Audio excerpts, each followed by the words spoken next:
ऐसे ही अपने घर में एक बहुत अच्छी दवा है धनिया। धनिया सूखा वाला और ताजा दोनों काम। अगर आपको एनीमिया है माने खून की कमी है तो हरा धनिया पीस पीस के चटनी बना बना के खूब खाओ, उसका रस पियो। और सूखा धनिया सबसे अच्छा काम आता है थायराइडिज्म। अगर हाइपर थायराइडिज्म है, थायराइड बढ़ा हुआ है, या हाइपोथायराइडिज्म है, घटा हुआ है, दोनों ही स्थिति में सूखे धनिये को पानी में डालो, पानी को उबालो और सवेरे सवेरे घूट घूट पियो तो लगभग 20-25 दिन में सब तरह का थायराइड खत्म कर देता है सूखा धनिया। ऐसे ही आपके घर में एक बहुत अच्छी दवा है काला नमक और सेंधा नमक। आपको तो मेरी विनती है कि आप घर का नमक बदल दो अपना। पहले तो ये पिसा हुआ तो लाना बंद कर दो। आप या तो सेंधा नमक लाओ नहीं तो काला, और वो डेले वाला लाओ। और सब्जी में नमक सब्जी बनाते समय डालो, सब्जी बनने के बाद नमक कभी मत डालो, क्योंकि सब्जी बनने के बाद नमक डाला तो वो जहर जैसा काम करता है। दाल बनने के बाद नमक डाला तो जहर जैसा काम करता है। और एक परंपरा बंद कर दो ऊपर से नमक डाल के खाने की। अगर कोई दिन आपको ऐसा लगता है कि नमक कम है तो कम नमक का ही खा लो, ये ऊपर से डाल के खतरनाक है। इसमें क्या होता है, दो चीजें होती हैं। एक तो जिसने बनाया है खाना उसका अपमान कर रहे हैं आप, उसको ये सिग्नल दे रहे हैं कि देखो तुमने नमक बराबर नहीं डाला है। भले आप बोले या ना बोले, उसको ये हर्ट तो करने ही वाला है, तो उसका अपमान कर रहे हैं और अपने शरीर का भी नाश कर रहे हैं। तो ऊपर से नमक डाल के तो खाना बिल्कुल बंद कर दो। थाली में नमक रख के बैठना, नमक जितना डालना है सब्जी बनते समय माने उबलना चाहिए, नमक डलने के बाद उसमें उबाल आना चाहिए। ऐसे ये बुरक के खाना ये तो बहुत खराब। जैसे हम सलाद पे कई बार नमक बुरक के खाते हैं, ये बंद कर दो। अगर कोई मजबूरी ही है, बुरक नहीं है, तो वो काला नमक थोड़ा बुरक लो और ये सफेद वाला तो बिल्कुल नहीं। तो इन चीजों से आप बहुत इलाज कर सकते हैं। नमक बदल दो, आपकी बहुत बीमारी चली जाए। और एक दो छोटी बातें बताता हूँ कि आपके घर में कुछ ऐसी औषधियां हैं जिनको दुनिया भर के लोगों ने आज मान्यता दे दी है। वो उसमें से एक है तुलसी। अगर तुलसी आपके घर में है, श्याम तुलसी घर में है जिसके पत्ते गहरे हरे होते हैं, तो आपके घर में सब बीमारियों का इलाज है। इस तुलसी के पत्ते का काढ़ा बना के जो भी पी लेगा उसको कभी चिकनगुनिया हो नहीं सकता, ये गारंटी मैं देता हूँ। और चिकनगुनिया ठीक होने के बाद जो सब शिकायतें हो रही है ना, अभी दर्द नहीं जा रहा है, कमजोरी नहीं जा रही है, एक ही दिन तुलसी का काढ़ा पी लो तो सब चला जाए। तुलसी जो है ना एंटीपायरेटिक है, माने बुखार से होने वाली तकलीफों की सबसे अच्छी दवा है तुलसी। कभी भी बुखार आ जाए तुलसी का काढ़ा कभी भी दो, भूलो ही मत। ज्यादा तेज बुखार हो तो तुलसी के काढ़े में अदरक का रस मिलाओ, नहीं तो सौंठ का पाउडर मिलाओ।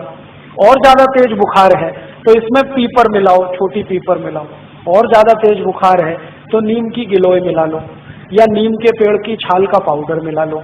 कितना भी तेज बुखार खत्म होता है। लेकिन मेन है इसका तुलसी, बेस है तुलसी। होम्योपैथी में दवाएं तुलसी से बहुत हैं, आयुर्वेद में तो अद्भुत दवाएं हैं। इसका भरपूर इस्तेमाल आप अपने घर में करिए, जैसे जैसे कर सकते हैं। आप में से कई लोग आश्चर्य करेंगे, मैंने स्किन डिसीज तुलसी से ठीक किए। त्वचा के रोग, सोराइसिस, इचियोसिस, एक्जिमा, 20-20 साल पुरानी बीमारियां त्वचा की तुलसी के रस से ठीक होती है। अद्भुत है तुलसी, आप रखो इसको घर में बना। और ऐसी तुलसी के जैसी ही एक बहुत अच्छी चीज है पुदीना, वो भी बने तो गमले में कर लो घर में। और इन दोनों से बराबर ही अच्छी एक चीज है एलोवेरा, ग्वारपाठा, जरूर रखो अपने घर में। ग्वारपाठे का रस अद्भुत काम करता है, त्वचा की बीमारियों में काम करता है, पेट साफ करने में काम आता है। कान में कितना भयंकर दर्द हो, ग्वारपाठे का रस थोड़ा गर्म करके एक ही बूंद टपकाओ, 3 सेकंड में दर्द खत्म कर दे, विदिन 3 सेकंड। इंजेक्शन से भी तेज गति से काम कर। किसी स्त्री और पुरुष को नपुंसकता की शिकायत हो, ग्वारपाठा बिल्कुल ठीक कर देता, कंप्लीट क्योर कर। शरीर को ताकत बढ़ानी हो, बहुत कमजोरी लग रही हो तो ग्वारपाठा अद्भुत काम करता है। बाल बहुत झड़ते हो, गुच्छे के गुच्छे निकलते हो,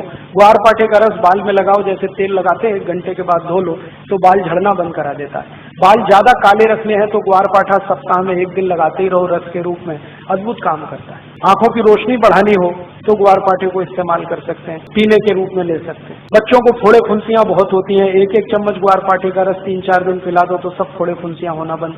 गर्मियों में घमौरियां बहुत हो जाती हैं तो ग्वारपाठे का इस्तेमाल कर सकते हैं। मनुष्यों में, पुरुषों को एक बहुत खराब बीमारी होती है, उसको बार्बर इचिंग कहते हैं। दाढ़ी बनाओ ना, उसके बाद लाल लाल फुंसियां हो जाती हैं, उनको बोलो कि ग्वारपाठे का रस लगा के फिर शेविंग करें तो कभी ये तकलीफ नहीं आती। एक दिन मैंने ये सब गिना तो 108 दवाएं हमारे रसोई में हैं, 108, और इनसे हर बीमारी ठीक हो सकती है। कहीं घर के बाहर जाने की जरूरत ही नहीं है। और मैं तो सबको चिल्ला चिल्ला के कहता हूं कि आप बीमारी से नहीं, डॉक्टर से बचो। बीमारी खतरनाक नहीं है, डॉक्टर खतरनाक। एक बीमारी से दूसरे में फंसाएंगे, दूसरे से आपको तीसरे में ले जाएंगे, ठीक ही नहीं होने देंगे। और आजकल डॉक्टर जो दवाएं आपको खिलाते हैं ना, वो दवा अपनी माँ बहन को कभी नहीं खिला सकते, ऐसी दवाएं आपको खिला देते। जिन दवाओं पर कोई क्लिनिकल ट्रायल्स नहीं हुए हैं, जिन दवाओं को किसी ने अप्रूव भी नहीं किया है, उनको धड़ल्ले से प्रेस्क्राइब करते हैं क्योंकि कमी कमीशन मिलता है। और ये कमीशन खोरी इतना बढ़ गया है कि अब अच्छा डॉक्टर चिराग लेके ढूंढने निकलो तो कोई एक मिले, मुश्किल से एक मिले। इसलिए आप इनसे अगर बचे रहें तो आपकी जिंदगी बहुत सुरक्षित रहने वाली है।